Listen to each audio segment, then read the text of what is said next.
There we go. Okay. There we go. What's up, buddy? Man, it's all good. Everything's cool down here. We're just chilling, relaxing. How about you? I'm doing great. I'm totally sleep fucked. Yeah.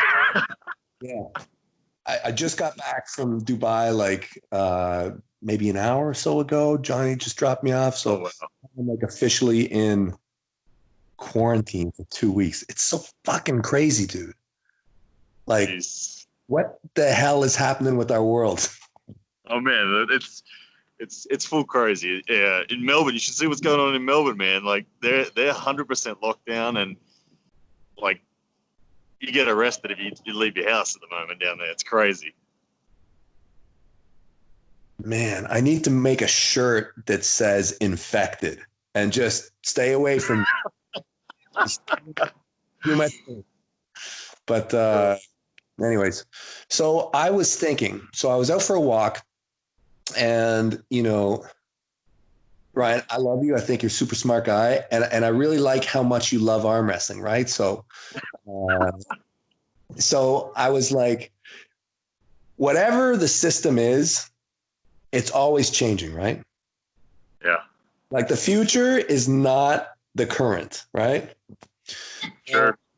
Yeah, and I just got done an awesome session with Larry. I'm really happy about it.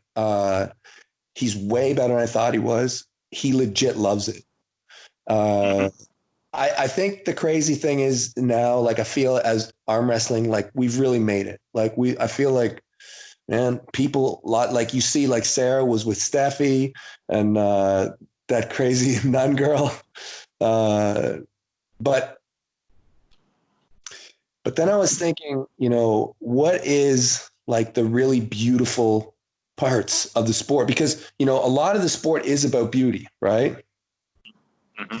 So I wanted to talk to you about, what is it?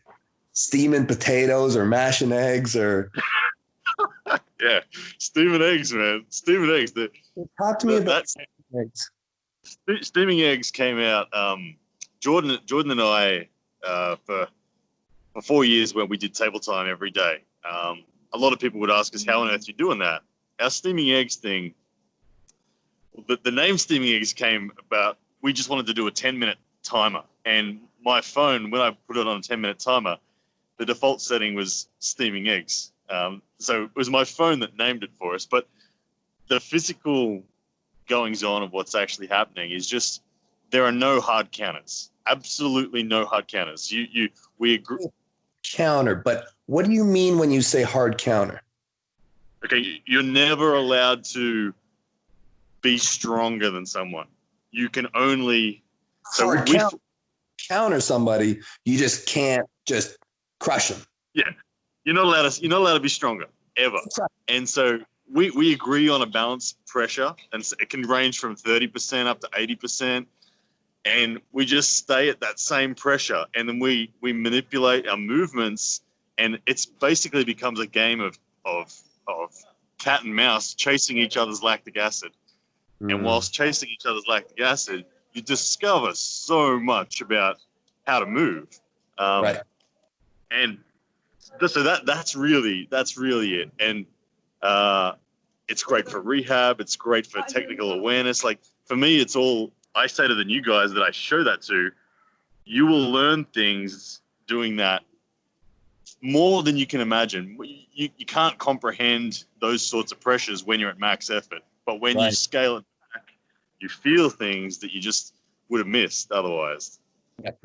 So when you say 10 minutes, what percentage are you kind of going at? 10 minutes, we're at 30 to 40% effort. Yeah. No more than that. And Jordan and I will go for 20 sometimes, but 20, yeah. Okay, so that's interesting. So you guys just play around for the whole kind of 10 minutes, and even still, somebody might be beating the piss out of you, right? Like somebody's still going to be winning. Oh yeah, like when I do this with Jordan, he crucifies me on this. Like I go through stages of mental the lactic acid, he can control my hand better than he can just do it for longer than I can, and it's a great exercise. 10 minutes is a long time. Yeah, I'd love to, like, one of the things that characterizes, I don't know if you can recall when you and I pulled at Arnold's on the side table. Yeah. Do you remember how you said to me, so I kind of tried to surge as I did, but then I went into like just a posture where I typically go when I'm trying to outlast someone. And you said to me, "Are you going to do it? Are you going to do it?" I said, "What?" And you were referring to me coming forward and pushing. Like, that's something that, like, rather than me go forward, my typical thing is to back off this way, relax, and try to encourage my opponent to to come into a steaming eggs environment, because I win so many matches that stop because of steaming eggs principles. Like my match against Evan, for me, so many people think that the pin yourself thing is an arrogant thing. It's not an arrogant thing. Like, not at all. Yeah, I couldn't pin Evan any earlier than I did. Oh, well, okay. Well, I don't know if I believe that, but but you know what I mean. Like, I love passive arm wrestling.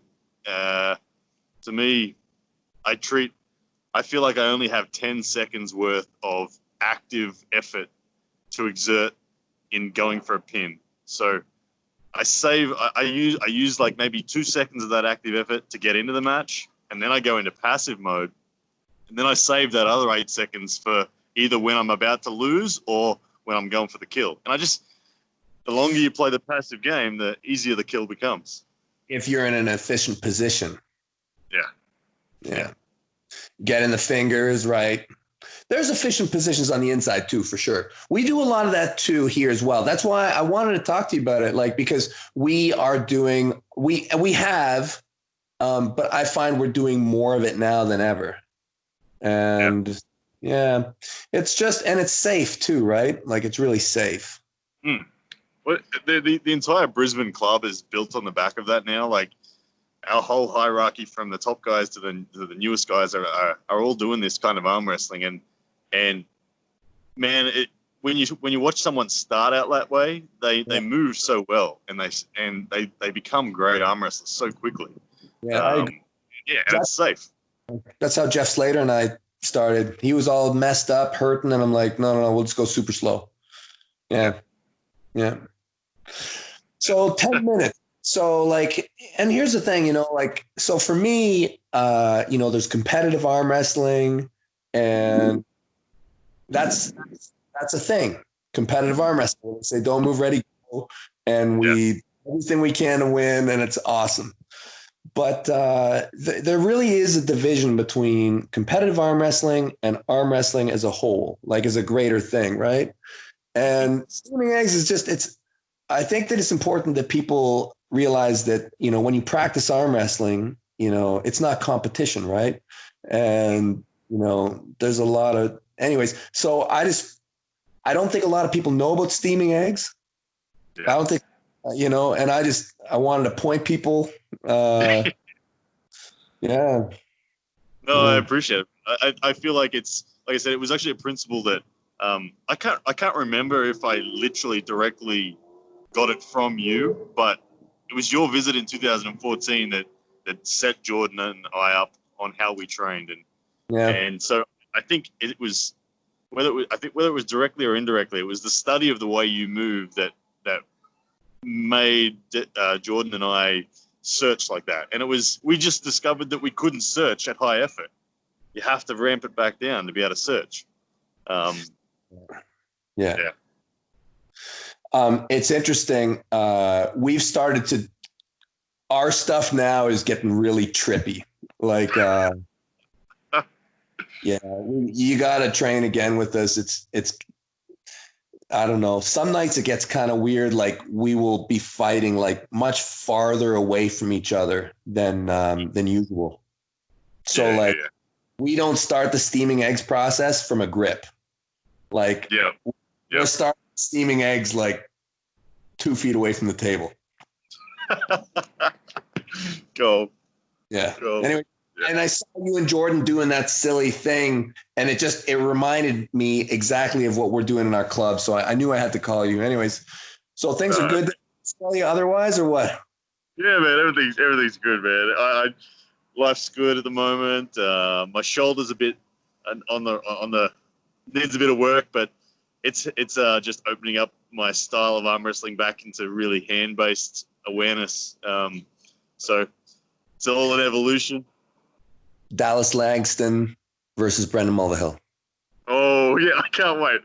Yeah, of course I'm going for Dallas just because I want to be able to say I would have won. But good match, really good match. I feel like the honest thing is Brendan is the slight favorite in my head because he has a great high game and a great pronation and a lot of go. But if Dallas can get that wrist bent, then it's on. It could go either way. Then I think Dallas's side pressure from a wrist bent position is really substantial. I don't know. I don't know him well enough. I can't say. That's the thing. You know both sides. His cleanest win would be on people like Kenny Hughes and which nice. It's a good win. Paul Talbot. He's beaten Kenny Hughes, Paul Talbot, both convincingly. So wow. Okay, well, so Paul Talbot's a serious win for sure. Yeah. Hey, good talking to you, buddy. Hey, man. Appreciate it. Rest up.